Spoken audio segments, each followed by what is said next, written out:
kind of going through a checklist. Do you have scars? How's your mouth doing? Have you ever had, chronic tonsillitis? And do you have, these chronic symptoms between brain and gut health? And does that tissue really need to be healed and addressed? This is the Anthropology Podcast, the podcast where we optimize the bodies, brains, and lifestyles of entrepreneurs, go-getters, and world-changing innovators.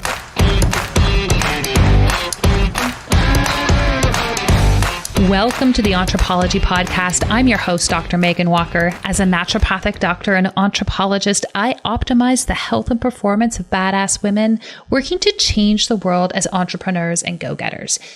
People exactly like you. Your business, body, balance, and inner badass, these are the themes we are exploring. So before there was functional medicine and before there was biohacking, there was a system of medicine that originated in Germany called biological medicine, now known as bioregulatory medicine. This is a system of medicine that goes even further upstream to truly understand the root cause of what's going on in your system. If the idea of optimizing your health is something that you are fascinated by, then my guest today is someone you are going to want to listen to. Since graduating from Bastyr University as a naturopathic physician, Dr. Christine Schaffner has worked to create a new kind of health journey, co-creating the world-renowned Sophia Health Institute with her mentor, Dr. Dietrich Klinghardt. Dr. Christine has cultivated unique skills and very advanced knowledge on uncommon treatment protocols like frequency and energetic medicine, and has worked with elite practitioners on treating chronic disease and persistent Lyme. She strives to improve access, outcomes, and speed of recovery for patients wherever they may be on their health journey. This was a fascinating conversation. We completely geeked out, and I promise it will change your life. It is my pleasure to introduce you to Dr. Christine Schaffner. Dr. Christine Schaffner, welcome to the Anthropology Podcast. So exciting to be here. Thank you so much for the opportunity. It is absolutely my pleasure. And we've got some really exciting pieces to dig into. And I just want to warn everyone before we get started that we're discussing today something called biological medicine. And regardless of where this interview goes, we are going to geek out on the subject matter. So for those of you who are super into the science, are really interested in the performance side of medicine and all of the interesting caveats of how your body works that you never have an opportunity to hear about, we are going to delve into it today. So Christine, I'm wondering if you can kick this off by sharing with everyone, what is biological medicine? It's a great question. And, I use the term biological medicine, but the mentors and the Americans who brought this medicine over from Europe are starting to use the term bioregulatory medicine to differentiate from the pharmaceutical industry's use of the term biologics. So you might hear me throughout this conversation kind of flip-flop between biological and bioregulatory medicine. But essentially, what this field of medicine is, it's really a holistic system that views the body as this interconnected web. We're more than our physical body. We have our mental, emotional, and spiritual bodies. And it really, how we were trained, Megan, in naturopathic school, that we have this inherent healing ability. We call it in naturopathic medicine the vital force. And our goal as physicians, clinicians who are practicing biological medicine is to remove the obstacles in the body's way, that intelligent self-regulatory ability. And so it's really, that's why, this kind of field has developed into this term of bioregulatory medicine, because we're always looking at how we can optimize self-regulation, and we can go into all of what that means. But I'm always, before, I really dived into the study of biological medicine, I really feel like health is resilience and adaptation to our life stressors, and biological medicine really holds that framework to be true and has lots of modalities and principles to help uncover what people's blocks to healing really are. And when we talk about biological medicine, we're talking about actual, or in this case, bioregulatory medicine. We're talking about physiological experiences within the body, not the, how am I going to put it, the woo of the vital force is fixing the body. And I would love for you to go there with people, because it's one of the areas that people want to criticize naturopathic medicine. They're like, oh, it's all based on this theory that the body has this magical force that can heal itself. And what I love about the idea of bioregulatory medicine is now we're like, hold on a second. There's this whole element and communication capacity within the body that is actually the science behind this observation that so many naturopathic doctors and natural healers have been observing for hundreds of years. Can you break that down a little bit for people? Yeah, it's a great question. And I really appreciate you saying that, because while a lot of us in the field of naturopathic medicine are really open-minded and can be labeled woo, there is such grounded science to explain some of these phenomena. And that's, I did a summit called the Body Electric, and I'm going to be doing a summit called the Body Electric too. And my goal for a lot of the summits and the education that I put on is to share the science behind maybe seemingly esoteric or obscure ideas. So I think that's a great question, Megan. And so we know that we have, the body's always trying to maintain a level of what we call homeostasis and balance. And we have many different key systems in the body that help us to self-regulate and for there to be effective communication so the body can self-regulate and heal. And so there are two systems that I think are really important to talk about in really bringing this idea of self-regulation to light that biological medicine does really well. One is the idea of the autonomic nervous system, right? And so we know in naturopathic medicine, we know in functional medicine, a lot of people are talking about parasympathetic, right? We need to get in this parasympathetic state to rest, digest, and heal and recover. And so it's this really fine-tuned balance of these two arms of the autonomic nervous system, the sympathetic, that we need. We need this fight or flight state when we need to respond quickly. And then we need, on the flip side, our parasympathetic state, as I shared, to rest, digest, and heal. And what happens when we're chronically stressed in modern life, we can be stuck in sympathetic or even stuck in what we call freeze mode. Stephen Porges and Peter Levine have done awesome work in describing how we can get, when we're chronically stressed or we're traumatized, that we can get stuck in this frozen mode too. So it's really fight, flight, or freeze now that we talk about. And then there's also this parasympathetic state. So one of the key aspects in bioregulatory medicine is looking at the functioning of the autonomic nervous system. And there are many tools that we can use to do that. We can use what we call heart rate variability that I'm happy to share with more. We also use something called regulation thermometry, which it's a window into the autonomic nervous system and seeing how the body responds to a temperature stress. And if the body is resilient and responding, we'll see a change. The hardest part when the body is in a maladaptive and disease state, and it's not responding anymore, and there's what we call blocked regulation. So part of the goal of a biological medicine practitioner is to uncover what is creating this blocked regulation, and that can be things that we can talk about today, from neurotoxins to pathogens to scars to interference fields and so forth. And so that is really one lens that I want to think about when we're describing the vital force and the body's ability to self-regulate. The biological medicine has many tools and modalities to basically diagnose and also treat. And then the other part that I think is a key differentiator around biological medicine is this whole concept of the extracellular matrix and the lymphatic system. And I'm happy to dive into that even more deeply. And to just answer your question here, there's a lot of regulation that's happening outside of the cell. So we study in biology, cell biology, all of the inner workings of the cell, but it's really not only about what's happening inside the cell. Biological medicine will make the case that really what's actually happening outside of the cell really dictates that, that communication. And so there's a lot that we can do to support a healthy extracellular matrix, a healthy lymphatic system to allow the body to communicate, self-regulate, and heal. This is always so interesting to me, because I think the way so many, I'll call them consumers of health, have been trained is that I have a disease state. I've crossed a threshold from healthy to unhealthy, as if there's only two states for the body. And when I have a disease, I go and I get something and I remove the symptoms of that disease. And when we start to talk about this idea of blocked regulation, I feel like what we are really also talking to is this whole no man's land in the middle, where we haven't necessarily crossed over to that threshold of unhealthy, but we're certainly not in our state of optimal health. And I want us to talk about the extracellular matrix. I had written this down beforehand because I just find this so fascinating. But can we just paint a picture for listeners of how their body may actually be feeling, what kind of symptoms they may be seeing in that no man's land of blocked regulation that usually precedes a full-blown disease state? Mm-hmm.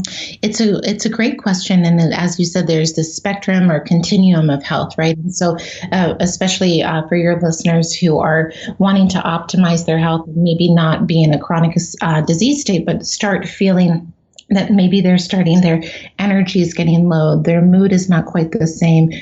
We look a lot about blood flow, circulation, lymphatic drainage. So signs and symptoms of poor blood flow and lymphatic drainage can be multisystemic, but we can think about swelling, bloating, cold hands and feet. And then we can also, of course, think about things that have to do with, sleep and brain fog and our digestion. And, I would say to answer your question specifically, you don't have to have these full-blown symptoms, but it's just these nudges in your body. I mean, I think for women who are listening, the most clear thing to illustrate this is, when we think about our menstrual cycle, many women have the story like, oh, I have PMS, I have painful periods.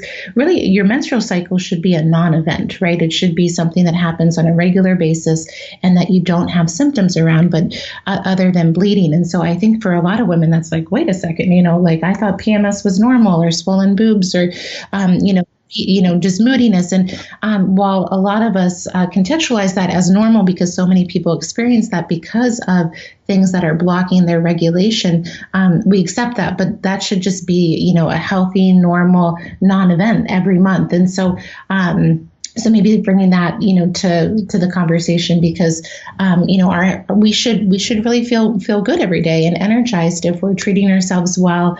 And I know a lot of your audience are so proactive, right? And they're doing so many things to attain a healthy mind, body, and spirit. And so if you're not feeling your optimal self, this is absolutely a checklist that we should go through to help optimize and increase your regulatory capacity. Yeah, I love that. Okay, so before we break down how we are assessing some of these pieces and then to blocked regulation, talk to us a little bit more about what the extracellular matrix is and what goes on there. Because I have a biology degree and I can tell you when we talked about the extracellular matrix, the ECM and all of my biology notes were like, meh, it carries a few things that the cells are going to need, but mostly this is just the middle fluid that fills in the space around cells. And what we now realize is that was a completely negligent assessment of what this matrix and what this fluid's all about. Take people through what it is. Mm-hmm. Yeah, thank you so much. It's something that the more I learn about, the more I go deeper in, and there's so many discoveries constantly. And I think really the future of health and our modalities that we share with people really work on this level. And so Dr. Alfred Pischinger wrote a book called The Extracellular Matrix and Ground Regulation. He was a German medical doctor, and he really started precedenting that almost every disease, he believes, starts within the extracellular matrix. And so when we talk about the extracellular matrix, it's this space between the cells. And so when we think about, the common visual, if you look in Google an extracellular matrix picture, you'll see that blood is flowing into our tissues through capillary beds. So that's when the arteries get really small. Blood is moving through these spaces to deliver oxygen and nutrients. And also lymph is leaving the blood, the capillaries rather. This fluid is leaving the capillaries, and it's starting to bathe and bring nutrients to the extracellular matrix and then remove waste in the extracellular matrix and get drained through the lymphatics. And as that lymph crosses the extracellular matrix, you will see proteins such as collagen, right? There's a lot of information around collagen. Collagen is the most abundant protein in the body, and it's not just a structural protein. And the more we learn about collagen, And we learn about how modern day intoxicants like glyphosate are disrupting our collagen synthesis, and we're getting glyphosate where we should have glycine in our collagen. But beyond that, collagen is really a communication protein in the body. It's almost the semiconductor fiber optic light conductive protein that is a transporter of communication. So a lot of communication happens in the matrix. And then there's also other structural proteins that have more than just structure, like hyaluronic acid and things like glucosaminoglycans and fibroblasts and immune cells. And a lot of our colleagues talk about mast cell activation syndrome and the mast cells in the extracellular matrix. And what can happen in the extracellular matrix, this is the place where, I treat a lot of people for Lyme and co-infection. So Lyme loves to hang out and digest proteins in the extracellular matrix. Heavy metals, because of their charge, can bind to proteins in the extracellular matrix. I already mentioned glyphosate. So there's a lot of things that are happening, but there's a lot that can go wrong. And when we start accumulating these toxicants and or pathogens, we're starting to break down that highly interconnected network in the body. And one other thing I just want to add, Megan, to this conversation is there's a wonderful man, Dr. James Oshman, and he wrote a book called Energy Medicine. So he really wrote the textbook of biophysics and really explaining that this is not woo, but this is actually, a very grounded scientific system of how our body communicates. And he coined the term the living matrix. And what the living matrix basically describes is that, okay, we have the extracellular matrix, we have the intracellular matrix, but really these aren't even two body compartments. They're highly interconnected because the proteins, those molecules that I just described, actually connect via the cell membrane, cross the cell membrane, connect through the cytoskeleton, and form the DNA. So what's happening in the extracellular matrix absolutely affects our epigenetic transcription of DNA. Okay, so now let's get into this idea of blocked regulation. When we are literally trying to build DNA, we are literally trying to message things from the blueprint of our bodies. What happens when there is disruption in that matrix or in the biological terrain? It's a great question. So when we see a breakdown and we see a buildup and a bioaccumulation of these things, one of the first things that I see in my practice is the lymphatic system starts to become sluggish and stagnant. And the lymphatic system is such a key to our recovery and our health and also keeping our system healthy because it's this waste removal system, but it's also a key part of our immune system. So I'm happy to share, throughout this conversation for your audience, how to really keep the lymph moving, because I think this is absolutely a key to performance and optimization and preventing illness. So we see this kind of lymphatic stagnation. And then when the lymph can't drain properly, then all of this waste isn't getting removed. And then that can affect basically the communication in between the cells. And then we see a breakdown of this cell-to-cell communication. And that's when that's where we see disease develop. One kind of modern day thought, and I'm in no way an expert in the cell danger response, but I think what Dr. Nabio is beautifully sharing is kind of what is happening in the extracellular matrix when a cell has been stressed for so long. When a cell gets stressed because of all of the things we just shared, it then has this feedback loop of throwing out ATP into the extracellular matrix, telling all the other cells to become stressed, and we're in this spiral and feedback loop of chronic stress and a breakdown of communication, waste buildup, and then that begins where we see disease. Well, and I think everyone can relate to this in their own body. They're like, it's like I was stressed or my body experienced some sort of trauma and I can't turn it off. Is that what we're talking about, where we get these feedback loops of inflammation, or we get these feedback loops of, chronic adrenal fatigue or chronic fatigue in general? Is that what we're talking about here? Is this just ongoing messaging where we can't break the loop within the cells and extracellular matrix? Absolutely. I think that's a great way to, bring this to light. And, that's where the body gets stuck and loses that communication and that regulatory ability. And our jobs as physicians are to help to start creating movement within the extracellular matrix, the lymphatics, move the toxicants out, give the body building blocks, decrease inflammation, restore communication so the body can start regulating and healing in what it knows how to do. How would you differentiate that approach from a term I know a lot of people have heard, which is functional medicine?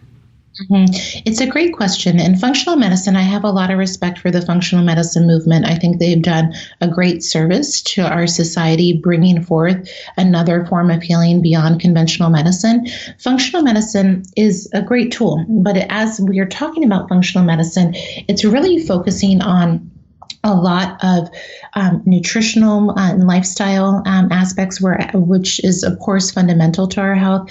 And it's a lot of, I would say, substitution medicine, where, we'll do a NutriEval or look at, nutritional deficiencies and then give you supplements to replace those nutritional deficiencies. Also, there can be specialty tests that look at, the gut microbiome and dealing with, chronic pathogens. And I think there's a huge role in that. I think biological medicine takes it a step further and says, hey, we have these things. Okay, we have nutritional deficiencies, we have gut dysbiosis, but we can't just assume giving like antiparasitic herbs and B12 are going to heal a person. How do we not only give those items, because that's part of biological medicine too, we also give those items, but how do we at the same time make sure that given this information, the body can overcome any obstacles to regulation and really heal and not have this vicious cycle of treat symptoms, get better, then get worse, then, this pattern of not really fully recovering. I think the biological framework really allows people to really have this restorative health and really truly recover. A lot of my patients have tried so many things. They've seen amazing doctors. They're not still sick from a lack of trying. It's just they haven't maybe uncovered those roadblocks to regulation so their body can truly heal. Can we have genetic predispositions to poor regulation or blocked regulation? I think that's a great question. And in biological medicine, we look a lot at epigenetics, right? So we look at our genetic blueprint, and then we look at this really empowering idea of our genetic blueprint at looking at epigenetics, right? So epigenetics is how our environment can really regulate our genes. And so I do think there's probably, I haven't studied this specifically, but I think there are probably propensities or SNPs that some people may have that might make them more prone to bioaccumulation of toxicants. And so that could be a factor to overcome so the body can regulate more properly and not get so easily off track. Okay, so let's talk a little bit about how we assess these pieces. And for those of you who are like, wait a second, what are epigenetics? We have a ton of resources around it, and we can circle back to it. But I would like to really delve into this, which is how do we assess for this blocked regulation? You started to talk about that a little bit before, and I promised we'd come back to it.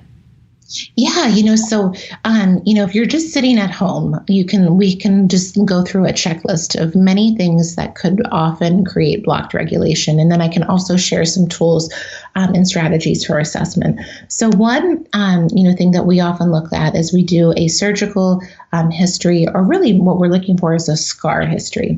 So scars that can be from surgeries, traumas, they can actually affect our ability to regulate. So what we've seen, one of the tools in biological medicine is called neurotherapy, which is an injection technique.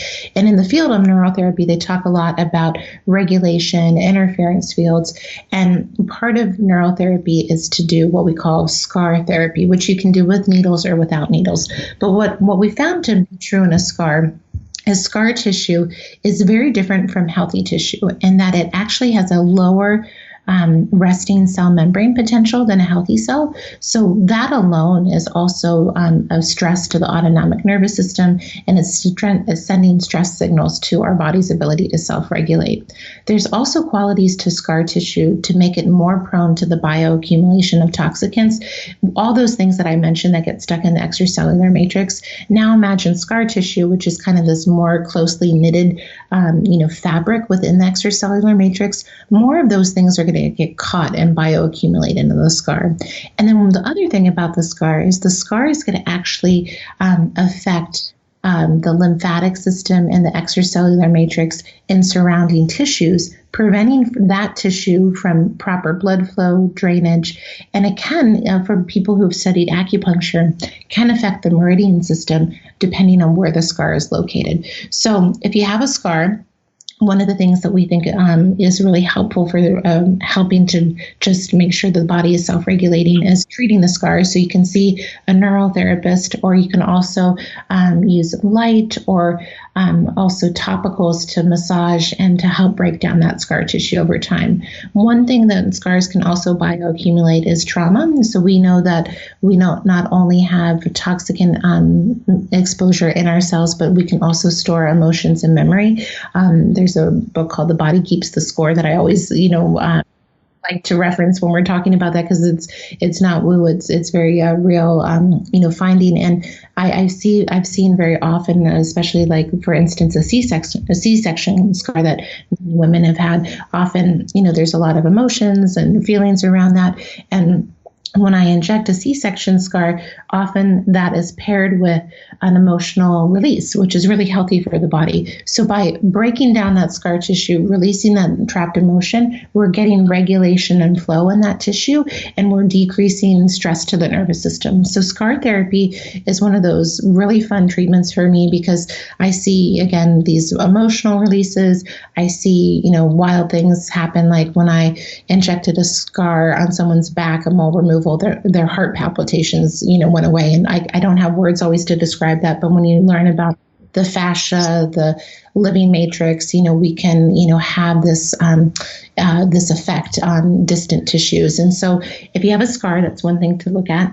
The other thing that we look at is we look a lot at the mouth. There are a lot of things in our dental history that can impact our ability to regulate and heal. So we look for amalgam fillings, which are full of mercury and no neurotoxin that can accumulate in our nerves and our neurons and can affect communication, amongst many other things.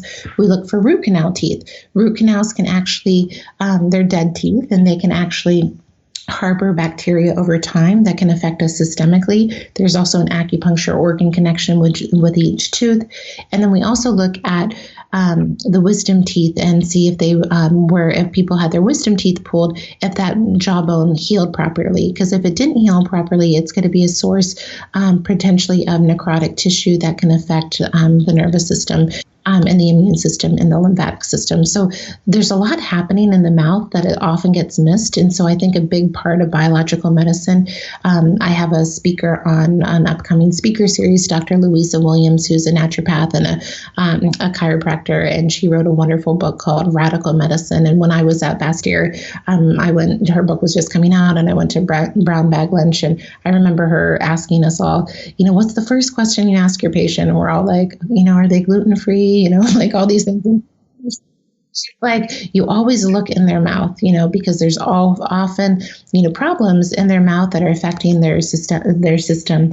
And then another checklist is not only focal infections in the mouth, but there can be other areas in the body of what we call a focal infection, where it's an area that the immune system isn't responding well to anymore, and it can be a source of chronic infection that can be draining the body's energy. A lot of my patients have what we call a tonsil interference field. So we have this ring of lymphatic tissue in the base of our throat. We don't just have the palatine tonsils, but we have, it's called Waldeyer's ring, and there's 5 lymphatic tissues in the base of the throat. And I find that can be an often compromised tissue with a lot of, what we call a focal infection, and that can affect drainage in the brain and the gut immune system. And so these can be, again, roadblocks to someone's healing. So kind of going through a checklist: do you have scars? How's your mouth doing?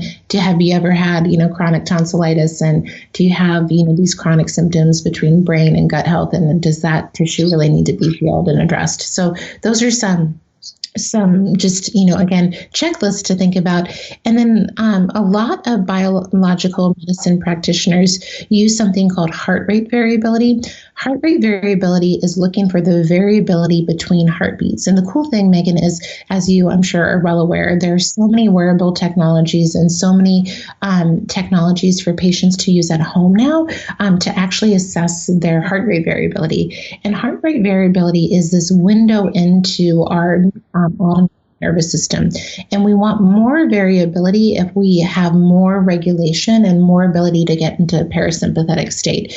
So heart rate variability is a great way and window into the autonomic nervous system. And you can also track your therapeutics.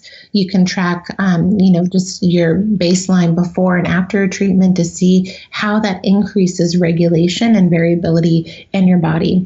The other often, assessment tool that we use in bioregulatory medicine is regulation thermometry. We have a system called alpha thermometry, and it uses basically the stress of temperature change to see how the capillaries essentially restrict to that temperature change, because that's it's called the visceral cutaneal reflex arc. So window into the autonomic regulation.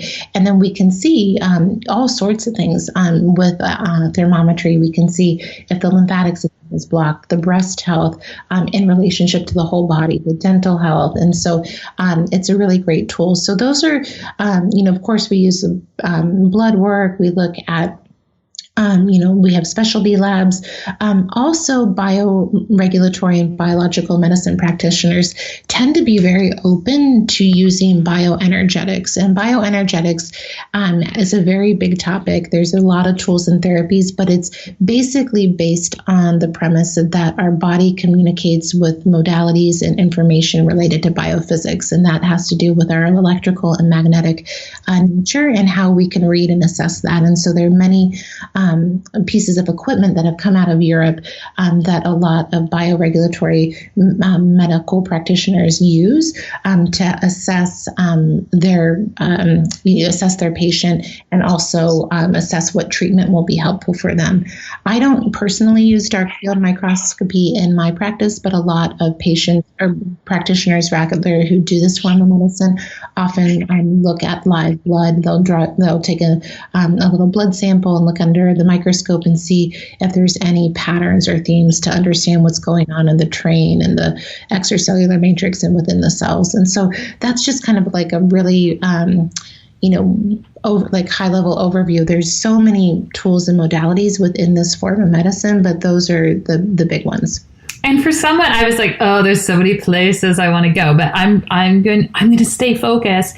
If someone were to see a practitioner such as yourself, what can they expect on the treatment side? And further to that question, who is the ideal patient to see a bioregulatory or biological medicine practitioner? It's a great question. And so, what you would expect often, you're going to someone's office, they typically will put you through a drill of assessment tools of maybe a combination of what I shared. And then they'll develop a protocol based on that feedback. So it's highly individualized, which I always appreciate about this style and form of medicine. So there's not one size fits all. There are themes and patterns, of course, like anything, but there's not one size fits all. And then one of the big things where people will start will be, how do we get this extracellular matrix draining? How do we get the lymphatic system moving? How do we start gently nudging our body to have healthy elimination? So a big part also is looking at the health of our organs of elimination, which can be our colon, our liver, our skin, our lungs, our kidneys, and seeing that, how, if there are any symptoms or things that can be optimized in these systems. So there's going to be foundational recommendations. And then let's say you do have a dental interference field, or you still have a mouthful of amalgams. There's also a combination of working with a biological dentist rather, in combination with a biological medicine physician to help optimize and really do this in a safe way to remove mercury and then begin the detoxification process. So So that is, I can totally go down the rabbit hole with treatments and, share ideas, but it's usually a combination of foundational lifestyle. We use a lot of nutritional supplements, but also supplements that we would call homeopathic drainage remedies that can actually help with helping to signal drainage in the extracellular matrix. We also do use IV therapy a lot. We use lymphatic therapies, whether they're at home or manual techniques. So it's a very we have such a big toolkit, Megan. I think about our colleagues in the conventional world, which I'm sure there's so many great people in that world, but then they're highly, highly trained, and then they have such a small toolkit. Our problem is we have this really big toolkit, and how do we make sure we're prioritizing and really optimizing, specifically for our patients? Yeah, it's such a great point. And I really feel like there's going to be an opportunity for so many people to learn more of the specifics, more around the approaches in your upcoming speaker series. Can you just let everyone know what that's going to look like? Because I think it's going to be of interest to so many of our listeners. Thank you. Thank you for the opportunity. And so this was a really fun project for me to put together. And we are calling it the Beyond Biological Medicine Speaker Series. It's coming up in the end of September here, pretty quick. And we go through a lot of the topics, such as terrain and this idea, it's not just about a bug, but it's the body's response to the bug. And so Dr. Zach Bush is on the summit, and Kiran Krishnan, and, some really wonderful speakers, also Dr. Maya Shetreat. We talk about bioenergetics. So Dr. Karim Dhanani, who's a naturopath in Toronto, actually, he's on the speaker series. Kim Chi Moyer, who's been doing this for decades and bridging the gap between Europe and America. And she is very highly skilled in bioenergetics. Dr. Buttar actually is also on the speaker series, and he talks a lot about bioenergetics. We go through the extracellular matrix, fascia, lymph, and interference fields. So Dr. Louisa Williams, Dr. Rob Cass, who founded Physica Energetics, Kelly Kennedy, who's become a dear friend, who works with the creator of a piece of equipment called Flowpresso, which is this compression lymphatic suit paired with infrared and PEMF. So she's a lot of fun. And then we have Dr. Nunnally and Dr. Friedman, who have a wonderful biological dentistry practice in Texas. And so they talk about that. We go through environmental toxicants, so GMOs with Jeffrey Smith and Dr. Michelle Perro around glyphosate, and Lloyd Burrell around EMF. Talk a lot about psycho-emotional healing. Nikki Gratrix, who's awesome and does a lot of this work. And then through this speaker series, I met an Austrian man. His name is Rasmus Gout-Berghausen, and he developed a system of using that heart rate variability, but converting it to sound and playing it back to you as an ultimate biofeedback to open up the heart. So it's pretty awesome. And then we have Dr. Ginger Nash talking about miasm, who's also she's a naturopath, and then Dr. Dan Beelan, who created the alpha thermometry, and then Dr. James Odell. He is awesome. He has a website. If any of this has piqued your curiosity, he also has a website that he developed through his passion of just educating the public around what bioregulatory medicine is, and it's called brmi.online, and it's a library of all the things I just shared. You can go deeper, and he also co-wrote a book on bioregulatory medicine, which is a great start. So we have a lot of wonderful speakers. I feel like this information is so needed to get out into the world. And a big goal for mine, Megan, is really getting people this information sooner so they don't develop a chronic illness, and so they can really live the lives we all want them to live and be in their passion and purpose, which I know you're so passionate about helping people align to. Absolutely. And we're going to hook everyone up with a link to be able to join the speaker series in our show notes. But before we tell people how to find those with any degree of specificity, I've got a few rapid fire questions that I'd love to throw your way. And we call these our KPIs. So just like we have them in our business, I believe that we have them in how we live our lives as well. Are you ready? Love it. Okay. First one, what's the most important book you have read during the pandemic? Oh, that's a good one. I have, this is going to probably sound silly for the listeners, but I've delved into an area of study called color puncture, which is this is another thing that is related to bioregulatory medicine. But I think we need tools to access how we can process these intense emotional states, that we're going through during the pandemic, right? The pandemic has just brought us all to our knees of really looking at our lives and where we need to transform and where we need to release emotions. So it's been really fun to dive into that work. What's the one thing you're most consistent with respect to your health? I walk every morning. What is something totally badass about you that people would not otherwise know? I wear many hats, Megan, like you, and I am really proud of what I've created, not only in my practice of medicine over the 10 years, but I have created, a few clinics, a spa, an online presence, and it just is amazing to think how fast these 10 years have gone, and in a weird way, I feel like I'm just getting started. I love it. What do you do for fun or play? I really enjoy being with my friends. And so I have a 2-year-old who keeps me on my toes and just brings me so much joy to especially this time. And then we have a really great community of friends that we've been able to stay in touch with even through the pandemic. So that gives me connection and community are really important to me. And of course, yoga. And last question for you, entrepreneurism. Are we born this way or do we learn to become entrepreneurs? Great question. I think one of the key things that entrepreneurs have in their system is this knowingness of resilience, which is, fitting for this conversation. I think many of us who are entrepreneurs have gone through maybe life circumstances and they're not afraid of the challenge and have an internal knowingness. No matter what obstacle they face, they know they will get through it and have the tools to do so. What a beautiful answer, Dr. Christine Schaffner. Thank you so much for joining me today. Oh, this was so much fun, Megan. Thank you so much for the opportunity. Just one last quick question for you. Where can we send people to learn a little bit more about what you are up to? We're going to hook them up with a link to the speaker series. Oh, thank you. So I have a website, drchristineschaffner.com, and you'll find out about my practice, my podcast, and all the things I'm up to. Amazing. Thanks so much for your time today. Thank you so much.